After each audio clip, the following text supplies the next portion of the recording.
As we approach the culmination of the year, I respectfully assert that it signifies the termination of tenure for certain governors, as they have been witnessing a significant number of dismissals. Now, in a verdict delivered on Sunday, the 19th of November 2023, the Court of Appeal, under the leadership of Justice Alfreda Williams Dawodu, mandated the Independent National Electoral Commission to withdraw the certificate of return bestowed upon Governor Caleb Mutfwang of Plateau State.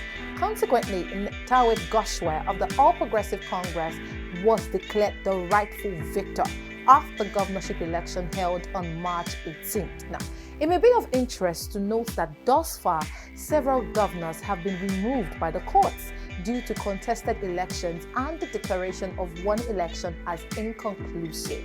These occurrences have transpired within a mere 9 months following the elections. Now, allow me to expound on a few of these cases briefly, commencing with Abdullahi Sole of the APC. In October, the Nasarawa State Governorship Election Petitions Tribunal deposed the governor and directed INEC to notify his certificate of return, subsequently awarding it to David Mbugadu, I hope I pronounced that well, of the PDP. The tribunal based its decision on Mbugadu's argument that his legitimate votes were unjustifiably reduced, while Sule of the APC's votes were unjustly augmented to secure his victory. Now, another instance pertains to Dauda Lawal, a member of the PDP who was initially declared the victor in Zamfara State gubernatorial election, surpassing the incumbent governor Bello Matawale of the APC.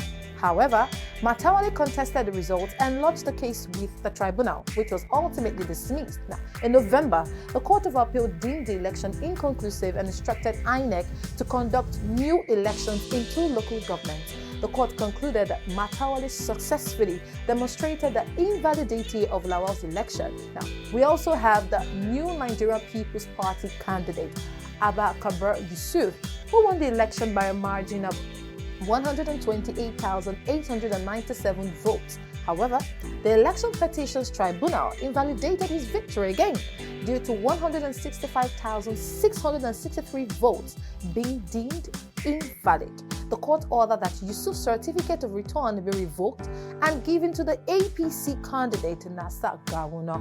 Now, given that these governors are being dismissed mere months after the election, it raises concerns regarding the integrity of the entire process. Now, is it possible that due diligence has not been exercised during the compilation of these results?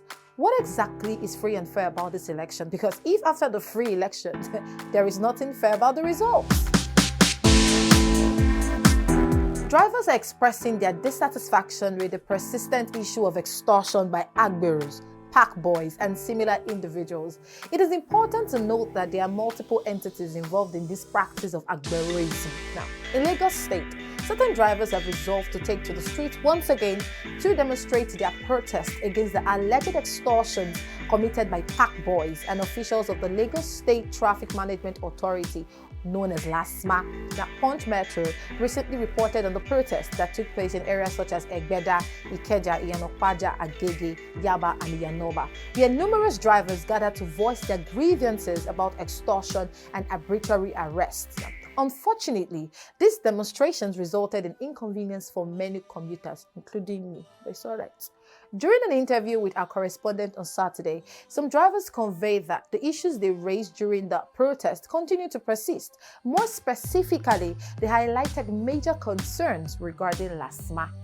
A member of the Joint Driver Welfare Association of Nigeria, simply identified as Adelaja, conveying these troubling incidents to our correspondent, stated that he also just went to retrieve his vehicle, paying a sum of 32,000 naira. Now, additionally, he stated that these officials resort to the use of thugs for their illicit activities. Consequently, the possibility of organizing further protests is one that they are still seriously contemplating. Now, Fesi Shayo, the General Secretary of JDWAN, revealed that despite assurances from relevant stakeholders to address the concerns raised by drivers, no tangible progress has been witnessed thus far. Now, in response to these allegations, Bayo Taufik, the spokesperson for LASMA, stated that commercial drivers also contribute to the agency's challenges by not adhering to traffic regulations. Now, regarding the alleged extortion and fines amounting to 35,000 naira or more,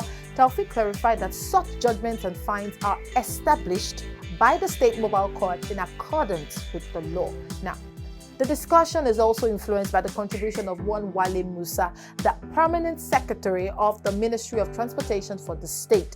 Musa asserts that drivers must not assert dominance on the roads and ensures that the drivers' concerns will be properly attended to. Now, furthermore, he underscores the importance of promptly reporting any instances of excessive conduct by the Lagos State Traffic Management Authority to the government, as this will be thoroughly investigated and resolved. Musa also confirms the continuation of ongoing endeavors to investigate and address any other pertinent matters. Now, despite the fact that these drivers engage in consciousness practices during commutes, you know how they do. I occasionally empathize with them. If one carefully navigates the road, the exorbitant sums collected by these agberos raise questions about their actual earnings. As for the LASMA officials, I firmly believe that drivers who diligently comply with rules and regulations will encounter minimal difficulties with these authorities. However, should we choose to embrace corruption, are we truly prepared to engage in such a discourse? Mere good governance is insufficient. It must be pro-people and proactive in nature. Good governance entails placing people at the core of the developmental process, and neglecting to implement these principles leads to a tendency to shift blame onto others, ultimately resulting in a lack of accountability. Now, you should underline that word. Earlier this week, the presidency attributed the current state of Nigerian democracy to former President Olusegun Obasanjo. Bayo Onanuga, the special advisor to the president on information and strategy, communicated to the Punch that the country's present democratic system can be traced back to Obasanjo's direct influence. Now, as military head of state from 1976 to 1979 and subsequently as civilian president from 1999 to 2007, Obasanjo advocated for the adoption of this democracy. It is noteworthy that during his 8-year tenure, he expressed dissatisfaction and sought an extension on his term. Now, Onanuga remarked that Obasanjo appears to be gaining wisdom only after leaving office, as he now criticizes Western democracy for its alleged failure to deliver good governance and development in Africa. Now, most people are wondering where these remarks came from. Now, Obasanjo's remarks were delivered during a high-level consultation on the reconsideration of Western liberal democracy in Africa, convened at the esteemed Green Resort Legacy. He advocated for an evaluation and adaptation of democracy to better align with the needs of African nations, shedding light on the Western model's oversight of Africa's historical context, intricate multicultural dynamics, and other distinctive attributes. Obasanjo conducted a meticulous analysis of Western liberal democracy, opining that it operates as a system wherein a limited few govern the entire populace, yet these few individuals merely represent specific segments of the population, rather than encompassing the entirety of the people.